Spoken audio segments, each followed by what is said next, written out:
everyone. Welcome back to another edition of Spilling the Tea on GovCon. I'm Teresa Moon, Director of Business Development for Parabolis. We provide a better financial partnership for government contractors that includes a line of credit to fund your growth. The purpose of this podcast is to assist small businesses with success in the federal marketplace by introducing them to industry experts and resources that they may not otherwise know about. Today's guest has some fascinating insights on the future of engagement with the federal government and procurement. He's the president at Trenchant Analytics, LLC, and co-founder of userogue.com. A warm welcome to John Ferry. Hey, thanks, Teresa. Thanks for having me. Absolutely. Two things.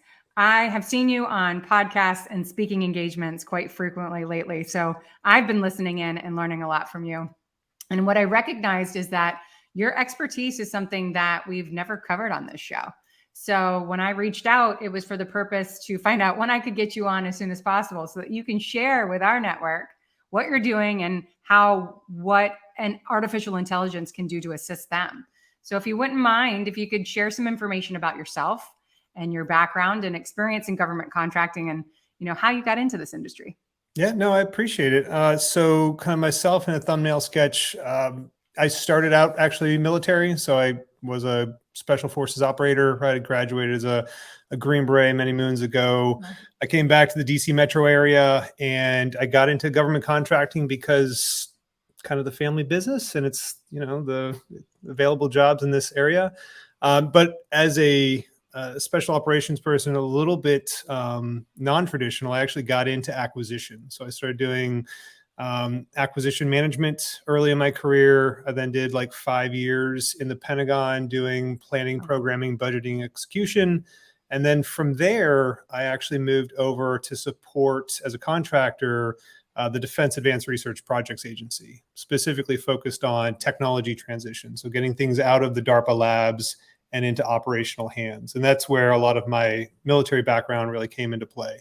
But across that sort of career arc, I had the benefit of seeing how different segments of the government work, how the different mechanisms of the bureaucratic processes work, whether it's budgeting or contracting. And then at DARPA, anybody who hasn't heard of DARPA, invented the internet, kind of claim to fame, but they still do a lot of the most groundbreaking and forward-leaning artificial intelligence research, particularly that is relevant to the public sector. Mm-hmm. And so getting a sort of a steeping in that culture and really what the realm of the possible is on the cutting edge of AI is what helped me in sort of my current endeavors in applying those in practical ways to current chronic challenges that we all face in this sort of public sector market. That's awesome because there's a common motto in government contracting to hurry up and slow down, right? It's like, hurry up and give me your proposal. However, we're going to postpone the award process for 6 months past what we told you the deadline was going to be. So there's so much buzz around just the expediting of the process and the making it more automated so that it makes it easier for people not only to engage with the process, but have a timeline that is easier to maintain. Yep. And so that's why I think that this is a great topic for us to talk about. And so specifically as it pertains to your specialization in artificial intelligence, how is that moving in? We've seen a little bit with GSA utilizing AI. I'm not sure how well that's working out for them. We have not seen any of the output of data from that, but what's your experience been now being on the inside of it and the incorporation of AI into government contracting and procurement? I'm actually impressed, to be honest with you. I think contracting officers and acquisition professionals, they get beat up a lot, right? Like whether their pulse is too long or to your point, right? Like, oh, you said the RFP was going to be dropped on X date and here it is 6 months later and we still haven't seen it. God bless contracting officers and God bless program managers. You can't get anything done without them. And they are chronically like the beat up person because they're the linchpin in the middle. Mm-hmm. And so with that, my bias is, and kind of going along with that persona, like, oh, they're so slow. Oh, they're so bureaucratic. They're so pedantic about all the little rules. oh, they never release RFPs on time, they never make the awards on time. You get this impression that they're slow or that they're plotting, right? But they are, and I've had the opportunity to engage with a lot of these folks because of the work that we're doing in this space. They have a hunger, and they are very open to innovation in this space. They're very interested in applying artificial intelligence because they live this problem every day. And it's interesting, to be candid, there are many problem sets that AI is not ideal for, right? Critical thinking, chain of thought, you can do some limited creative stuff, but if you really wanted to do, second, third, fourth order effects, the kind of critical thought processes and imagining that humans are good at, it's not there yet, right? We're not at general purpose intelligence. But what AI is very good at, and has been for quite a while, is structured processes, consistently executed process flows.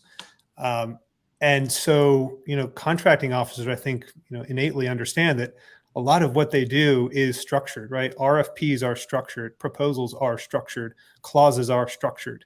And it has only been recently that the technology has caught up to the point where we can really implement them in practical ways to start accelerating those processes. Mm-hmm. And so I've talked to a lot of folks, not just in the Defense Department, but in the other government agencies, who are really moving forward and leaning forward to level up their platforms that they're using so that they can take these new capabilities in and start using them in their processes, because they, the number of contracting officers is not necessarily growing. If anything, it's going down. Right. The federal government budget is going up. So if you think about that, there's more, right, there's a Delta problem there. Uh-huh. So they know they need to do this stuff faster, and they're frankly tired of getting beat up.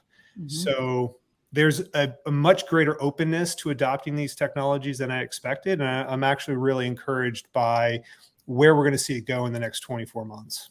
Right. And I think just from a data sifting process in and of itself, I have zero technical proficiencies in anything, let alone in AI. I have limited interaction with it just through different organizations that I belong to, and meeting with business owners who have done it for maybe an enterprise corporation and now have broken off and are doing it on their own and trying to incorporate it in some processes for different government agencies. So to your point, there's the staff amounts are lower per government agency. So the sifting through of data just by humans is slowed down by means of not having enough people to look at it. I was at an event last week for the SBA and women-owned small businesses, and they're doing all this overhauling of the certification process. And there's 7 people for the SBA that are overseeing the intake of all the certifications for every WOSB that's coming in throughout the country. Right. It's not their fault. It's just they don't have the money to get more people in that seat to do it. So this could eliminate a lot, to your point, of the slowdown of the process, because there's just not enough manpower behind it to actually make it happen. And I love that. I love being able to utilize the technologies that, number one, I'm a small business advocate. A lot of small businesses are incorporating this either as their practice that they can provide or in their practice. So there's a lot of case studies that they can be shared that it works. I think, there is a lot to be said for being able to speed up the process so that that money that's being allocated for contracts can be doled out faster, right? Right. I think, a little bit, though, of what we see, in the public and the private sector, and I think with your expertise, you could probably lean into it a little bit. There's a lot of misconception about AI, right? Movies have been coming out since the early 90s that are portraying it as a negative and not a positive. And there are things that far outreach what the practices are actually being implemented right now, right? We're not talking about computers taking over for the entirety of the human practice. We're talking about, simple practices that can be expedited because of the incorporation of it. So if you wouldn't mind talking a little bit about some of the misconceptions, if you will, about AI, and some of the ways that not only is it going to make it more accessible and more expeditious, but how we keep everything safe too, because that is a lot of why technologies don't necessarily get on the fast track to implementation, especially with DoD, because we've got to be careful about how things are, the safety of it is being maintained. I mean, we've seen with cybersecurity alone. CMMC is a necessity, but the implementation of it is taking forever, right?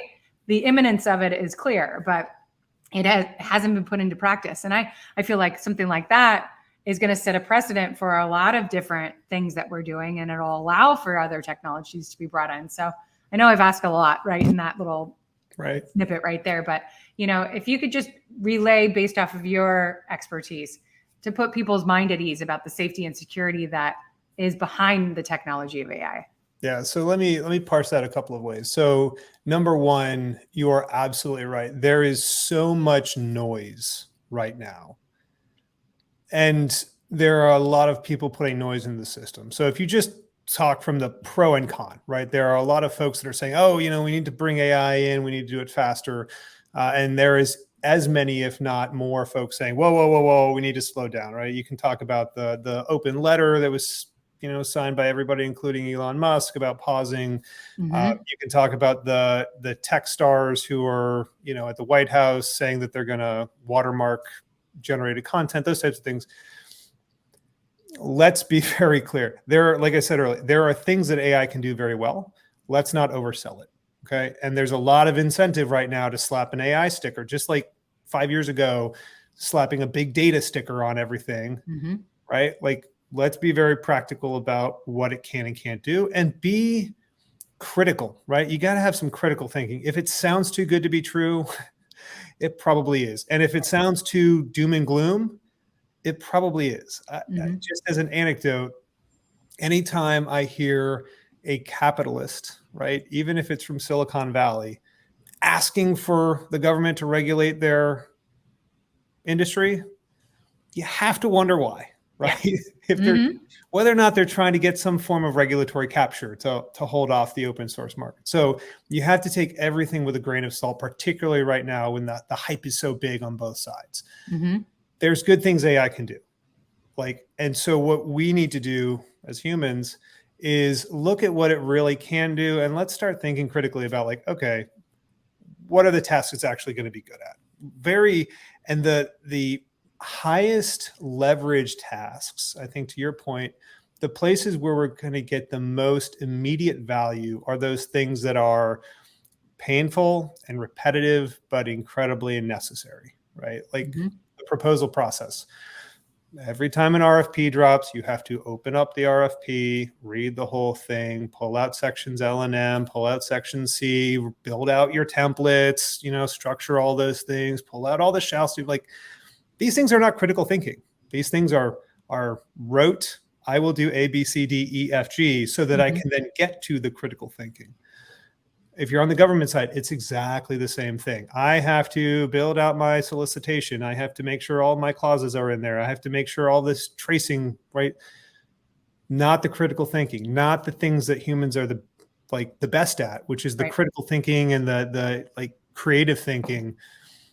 Let's offload that painful, low level task to the AI, right? That's not stealing our job. That's taking our job that we hate doing and put off as much as possible. We're going to offload that on the robot, right? Let's let them do that. And that's going to free us up to do things that we wish we could do if we weren't spending so much time doing the manual rote stuff, right? I want to think harder about whether or not I've crafted my technical approach and my proposal better. Right. I want an extra week to do that because I got to red team faster.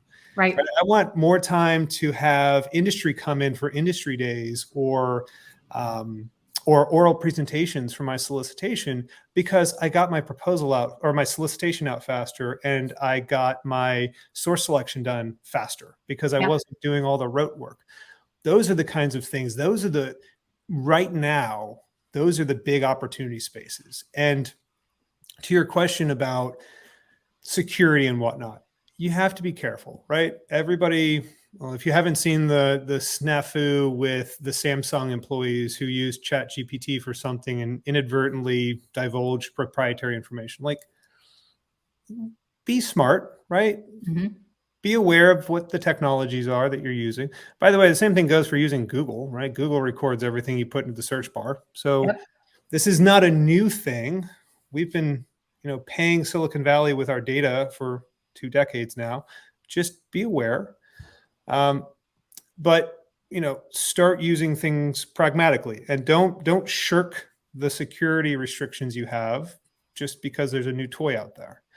CMMC, right? Having things in GCC low or GCC high or on FedRAMP, like these are going to slow some things down. But fortunately, folks like Microsoft and OpenAI are already, getting up to pace. Yeah. Very recently, Microsoft published that they have an approach to offer OpenAI APIs on, IL5, impact level 5 at, the CUI level for government. It's already available in FedRAMP. We're already building our systems on both the acquisition side and on the industry proposal side so that they can handle CUI, right? But to your point, we as industry, we as the folks who want to be able to implement these tools, or even government, right? We need to look at what is going to be required and be proactive about it, right?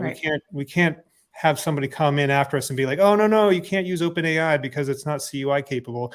Like, let's think about what we need to do in order to be able to use these technologies and be proactive about satisfying those requirements. Right. Sense? Oh, absolutely. And I mean, I think what's going to really resonate, even with the people with the least amount of knowledge about the whole technology itself, is the fact that the BD process slowed down is costing money. It's not revenue generating unless you win the award. Yep. So if you're having to spend so much time sifting through those parts that isn't a part of the practicality of what you are providing to the end user, to the mission itself, then that time spent is costing money that's gone nowhere. And I think a lot of people complain about that. There's a lot that goes into the conversation about engaging an RFI, and is it necessary because it costs you money and it doesn't necessarily turn into anything. And there would be a level of engagement step up if you had things that would minimize the amount of time that was spent for that BD and capture team doing things like that. If there were things that the robot could do for you that would allow you to continuously engage and sift through the information and focus on the things that actually make you the money. So I think you brilliantly laid out what is appropriate for the smaller businesses that are coming in to potentially be able to engage at it. Because I think a lot of people might think, oh, I'm so small, I don't need to do stuff like that. But you still have a BD team that you're paying. And if they're worth their lot, you're paying them a good buck to go through and do it properly. And if they're taking their time and doing it, that could be time and money spent that goes nowhere. So I think you laid it out great. Actually, on that note, if I could, the interesting thing that we're seeing on the industry side is the smaller companies are going to adopt this faster, ironically, because they don't have the luxury of massive BD shops, right? They can't throw bodies at the problem and wrap that up in their BNP rates. They can't, because it's not an entire shop. It's, Jim and Sally, right? That's what I have. Yep. And to your point earlier, the way to look at this is, yes, you have to write the proposal, but that's the end. Yep. That is the last shot you have, the last step in selling yourself to the government. Right. Anyone who's been in this game long enough, and I'm sure you tell this to your audience, if you haven't responded to the RFI, why are you going to bother with an RFP? Why are you going to respond to it? Because the government probably isn't going to read your proposal at that point. If you didn't bother to respond to their RFI, from their perspective, you don't know them enough, or you didn't care enough to talk to them. So you need to respond to probably 10 times as many RFIs as you do RFPs. Okay, well, if you're going to respond to an RFI, you probably want to have talked to that customer before the RFI drops, right? That's the capture portion. And so if you look at this as a traditional sales funnel, I need to talk to 10 times as many customers as I respond to RFIs, and I need to respond to 10 times as many RFIs as I respond to RFPs. So if you just do the math there, for a small company, it becomes an untenable equation, right? Like, I just don't have enough people to go out and do all the industry days and go to all the conferences, because those same people have to be locked in a room responding to 10 RFIs. That's where AI comes in, right? If I can whip out 10 RFI responses in the same amount of time it used to take me to whip out one, then I can level up my game logarithmically. And that's how small business is going to win. And small business is going to adopt it faster, because they're not worried about, oh, well, I have to run this through legal before we decide to buy, or, well, we're going to want to do an enterprise buy, so we have to put into, well, our small business presidents are like, nope, I've got my NAICS code that I'm going to best here in about 24 months. I need to level up my proposal game. We're buying this now, and I'm actually going to reorganize my proposal shop to optimize for using AI so that I can level up my game while the big folks are still deciding whether or not they want to go down this road. Right. So I'm actually encouraged from a small business perspective that this is going to be a huge force multiplier for the small business community. Which is great because we need more of them engaging. We see the depletion of that year after year after year. So with that in mind, why don't you, drop some insight about userogue.com and how that can be applied potentially for some of the listeners that are watching us today? Yeah, sure. No, so not to over sales pitch it, but like we saw, my background, I know what AI can do, right? AI is very good at reading a solicitation, pulling out shall statements. It's kind of a straightforward thing. It's been around for a while. There's tools that do that. But just imagine this. I have an RFP. I upload that into Rogue.